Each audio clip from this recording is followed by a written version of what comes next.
Hello दोस्तों, आप सभी को गुड मॉर्निंग।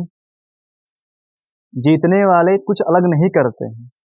जीतने वाले कुछ अलग नहीं करते हैं, बल्कि वो वही करते हैं पर अलग तरीके से करते हैं। तो आपको भी सबसे अलग तरीके से कुछ नया करना है। तो यहाँ हम उसी क्रम में आगे चलते हैं।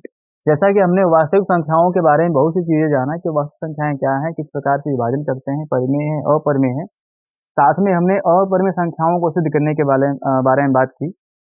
और हमने दशमलव प्रसार के बारे में बात की कि दशमलव प्रसार शांत होता है, अशांत होता है। और इसी क्रम में सबसे हमारा लास्ट और आखिरी टॉपिक है इस चैप्टर का, जो होता है वृक्ष गुणनखंड विधि से लस और मस ज्ञात करना, जिसको हम कहते हैं अभाज्य गुणनखंड विधि। इसमें देखते हैं किस प्रकार से इसका प्रयोग करते हैं। ये मोस्ट इंपोर्टेंट सवालों में से आता है, सीधे पेपर में आता है। कहता है कि अभाज्य गुणनखंड विधि से दिए हुए संख्याओं का मौसा ज्ञात कीजिए। ठीक है, तो यहाँ हम क्या करते हैं, दो संख्याएं लेते हैं और देखते हैं किस प्रकार से इसका हम जो है लसा और मसा ज्ञात कर लेते हैं। ये हमारा सवाल बन जाए 140 और लगते हैं हमका 140 और 154 का हमें लसा और मसा ज्ञात करना है। देखते हैं किस प्रकार इसका हम लसा और मसा ज्ञात कर सकते हैं।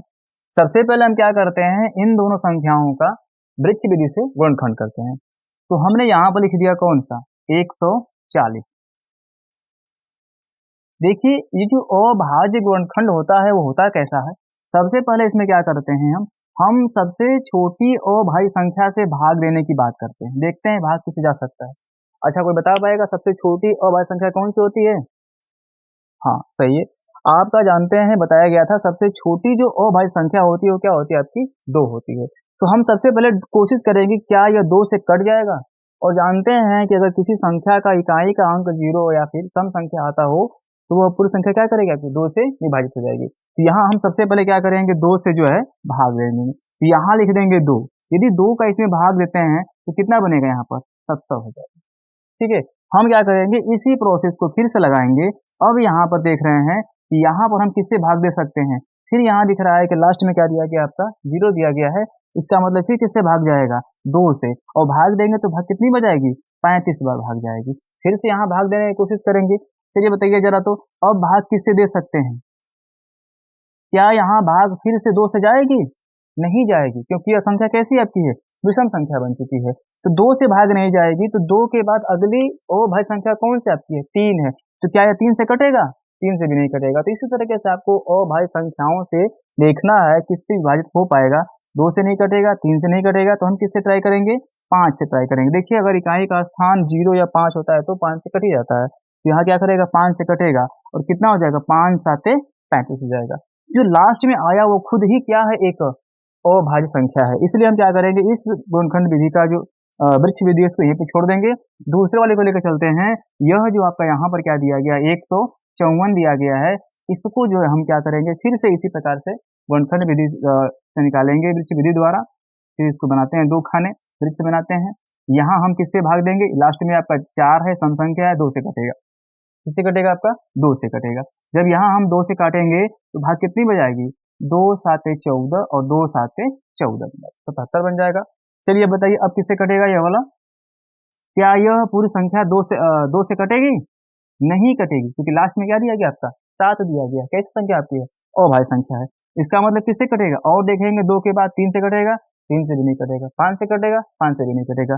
इसका मतलब और ट्राई करेंगे आप तो बता सकते हैं कि 7 से कटेगा और 7 से भाग देंगे तो भाग कितनी बजाएगी, 11 बज जाएगी। इसका मतलब हमने देखा कि 154 का जो गुणनखंड है वो कौन सा मिल रहा है, 2 बना पहले 77 के साथ होगा, 7 बना आपका 11 के साथ। हम क्या करेंगे, इन्हीं दोनों संख्याओं का यहाँ लिखेंगे वृक्ष विधि द्वारा गुणनखंड करना।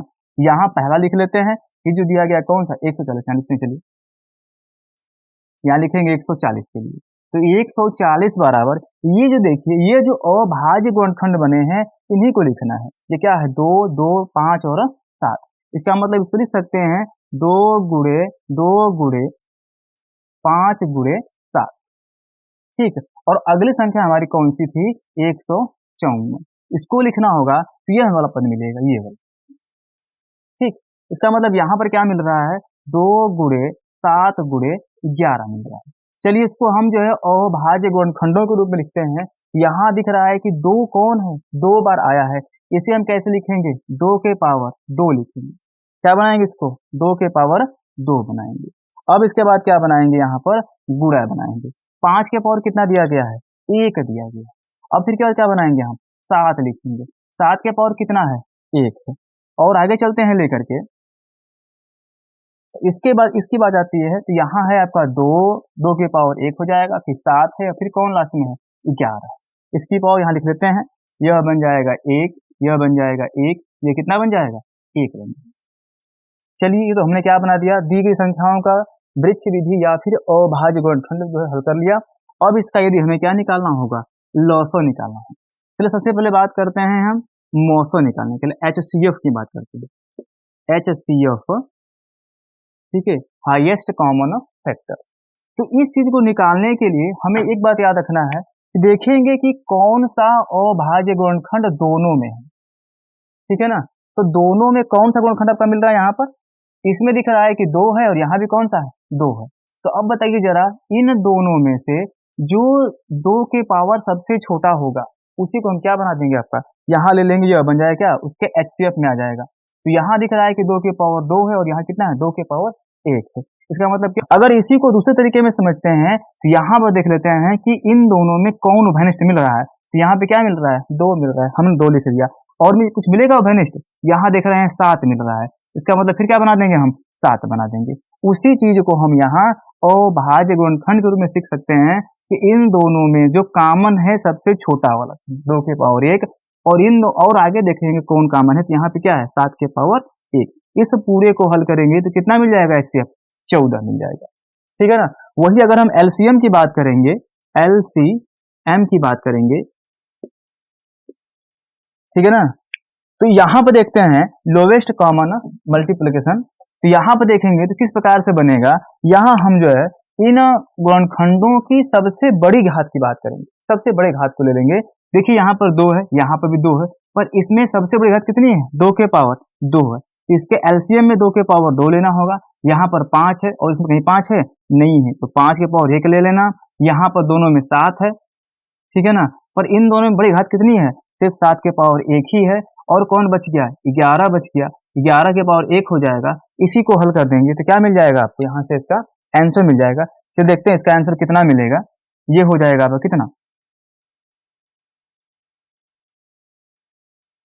5 दुना के 10, 10 दुना के 20, 20 हो जाएगा। और 20 से करेंगे 7 दुना के 14, 1 5 4 0, 1540 हो जाएगा आपका, ठीक है ना। यह विधि हमारी क्या है, वृक्ष विधि है, या इसको हम कहते हैं अभाज्य गुणनखंड विधि कहते हैं। इसमें एक सवाल मोस्ट इंपॉर्टेंट है, बार बार पूछा जाता है कि दिए गए संख्याओं के लिए अभाज्य गुणनखंड ज्ञात कीजिए। तो हम क्या करेंगे, इस प्रकार से अभाज्य गुणनखंड ज्ञात कर लेंगे। और उसमें यह सवाल पूछता है कि अभाज्य गुणनखंडों की घातें कितनी कितनी है, या फिर घातों का योगफल कितना है। तो घातें कौन है, 2, 1 और 1 यहाँ पे है। कभी कहता है कि घातों के अभाज्य गुणनखंडों की घातों का गुणनफल ज्ञात कीजिए। तो सबसे पहले अगर हम अभाज्य गुणनखंड करना जानेंगे तभी क्या कर पाएंगे, उन अभाज्य गुणनखंडों की घातों के बारे में बात कर पाएंगे, ठीक है। यह है हमारा क्या चीज है, वास्तविक संख्याओं के लिए वृक्ष विधि द्वारा जो है LCM और HCF ज्ञात करना। अगर वीडियो समझ में आ रहा है, आपको पसंद आ रहा है, तो वीडियो को लाइक करिए और अपने दोस्तों में शेयर करिए। अगर इसमें कोई क्वेश्चन हो, कोई चीज नहीं समझ में आ रही हो, तो आप हमें क्या कर सकते हैं, कमेंट कर सकते हैं, या हमारे दिए गए WhatsApp नंबर पर इसको जो है अपना क्वेश्चन भेज सकते हैं। Thank you.